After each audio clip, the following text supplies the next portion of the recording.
Welcome back. આગળ સમાચારોમાં વાત કરીએ તો સુરત ઓલપાડના સાયણમાં જળબંબાકાર। સાયણ મુખ્ય બજારમાં સ્ટેટ હાઈવે પર ભરાયા પાણી ભરાતા વાહન ચાલકો અટવાયા હતા।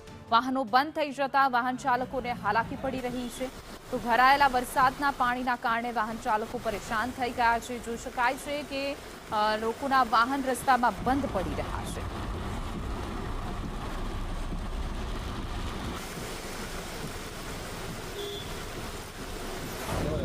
સુરત જિલ્લામાં સાર્વત્રિક મેઘમહેર છે।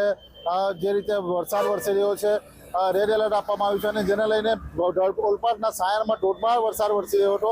તમે દ્રશ્યો જોઈ શકો છો, ઓલપાડ સાયણ સ્ટેટ હાઈવેના છે અને નેશનલ હાઈવે 48 આ જોડતો માર્ગ છે। ઠેર ઠેર ઘૂંટણસમાં પાણી ભરાઈ ગયા છે। તમે દ્રશ્યો જોયો આજે સાયણ હાઈસ્કૂલ છે, સાયણ હાઈસ્કૂલના કમ્પાઉન્ડમાં તમે દ્રશ્ય બતાવવા માંગીશ કે સાયણ હાઈસ્કૂલના કમ્પાઉન્ડમાં ઠેર ઠેર પાણી ભરાયા છે।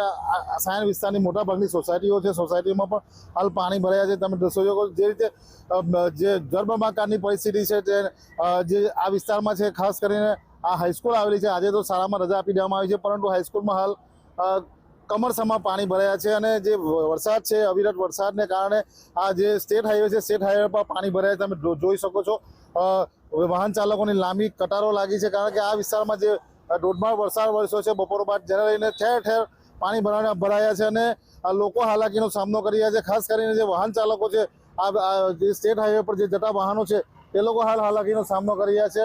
સાયણના ઘણા બધા વિસ્તારોમાં પાણી ભરાયું છે, કારણ કે અત્યંત ભારે વરસાદ પડ્યો છે એટલે બધા વિસ્તારમાં પાણી છે। આખા ઓલપાડ તાલુકાના ઘણા બધા વિસ્તારમાં ભારે વરસાદના કારણે આ તકલીફ અત્યારે જોવા મળે।